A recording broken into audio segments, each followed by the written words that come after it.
There's a lot of FUD. There's a lot of skepticism. There's a lot of fear. There's a lot of questions, but also there's a lot of the strong builders are building. In the crypto industry, it feels like 2022 was filled with collapses, FUD, and drama. And besides the collapse part, it seems as if CZ, CEO of Binance, was in the middle of most of the action. CZ's tweets were the first to expose the alleged criminal enterprise of FTX and Sam Bankman-Fried, unraveling FTX's allegedly criminal enterprise and the collateral damage that came with it. And part of that collateral damage was CZ going tick for tack in a he said, she said battle across mainstream media with Kevin O'Leary. The FTX collapse caused many to question Binance, their reserves, and whether or not they were a house of cards like the other exchanges, causing record outflows for the company, which they successfully handled. In his Fireside year-end review interview, CZ acknowledged that the previous year was rough and 2023 will be a rebuilding year.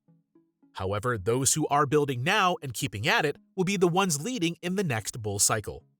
Let's listen to what CZ has to say. 2022 has definitely been what you call a dynamic year. A lot of bad things happened. There's Terra, Luna, UST, and then there's FTX. There's a bunch of other collateral damage, Three Arrows, Genesis, Voyager, etc. So there's a lot of failures. There's a lot of shakeouts, but at the same time, there's still a lot of development going on. There's a lot of building. So Ethereum moved away from proof of work into a proof of stake, what we call the merge, which is a very significant step if you think about how much implications that has. So that's a very big one. NFT is still moving forward. We're seeing Twitter allowing users to upload NFTs as their profiles, Facebook, Reddit, all following that. The blockchain technologies continue to advance. So we see more layer one protocols launching. We see more zero knowledge ZK proofs making progress. BNB chain launched its zero knowledge scaling technology, ZK BNB. And a number of other projects on ZK EVM applying to launch next year. And then on the regulatory front, we also see a lot of progress. EU passed the MiCA bill, which provides a lot more clarity for the regulatory environment in the EU, which is one of the largest markets in the world. And then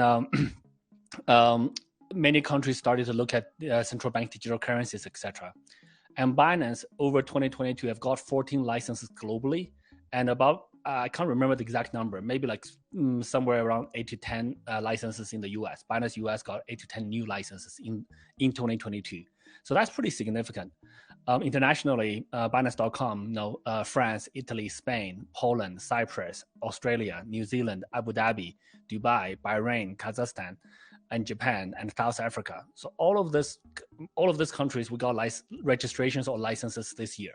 So as much FUD as there is, there's a lot of progress. So, and also at Binance.com, I think we're quite proud to stick to our values in these turbulent times. So we are increasing the user transparency. We topped up our SafeFu fund to $1 billion again because of the crypto price dropped. Our business continued to grow. We surpassed 130 million users globally.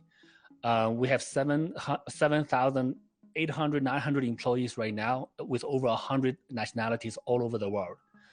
And also we have invested more than 500 million through Binance Labs on Web3 and blockchain projects. So Binance NFT has 600,000 weekly users and 3 million gaming NFTs listed. And Binance Academy hosted 26 million unique visitors to our learning materials in 2022 alone. And we donated $15 million US dollars equivalent in 2022 to different projects, life-changing projects in 20 different countries. So yeah, all of this is happening. And we've seen growth in the number of users actually, so in this industry. And as much as we see issues in the industry, I think the strong players are still growing.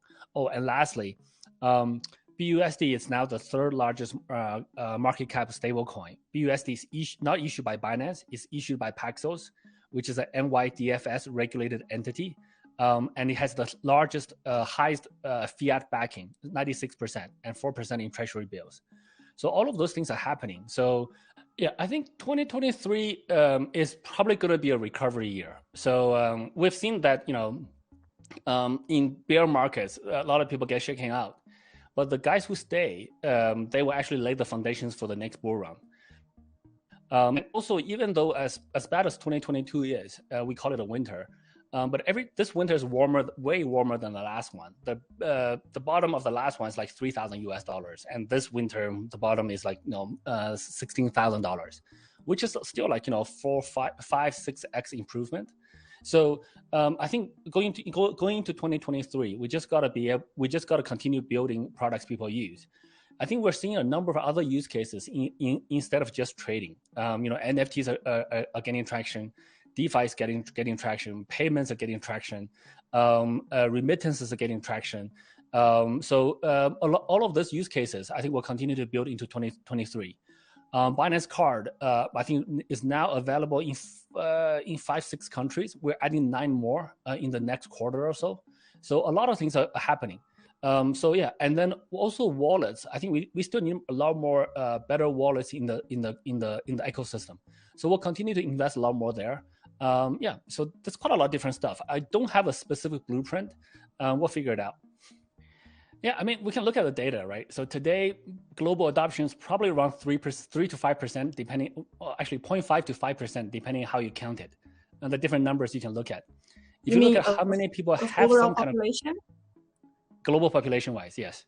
So if you look at how many people have crypto, if you grab 100 random guys on the street, maybe 3 to 5 of them will have some kind of crypto. So maybe like 3 to 5%.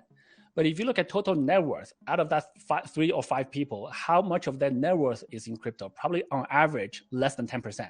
So net worth-wise, we're definitely less than 0.5% into crypto. And if you look at adoption curves, there are many books written about this, crossing the chasm, etc. Before 10%, we're talking about early adopters, and then up to 20%, you start to get like an exponential growth curve. And then once most people talk about mass adoption, somewhere between 20 to 50 or 60, 70%. We're not quite there yet. I think hopefully on the next bull cycle, we will get there.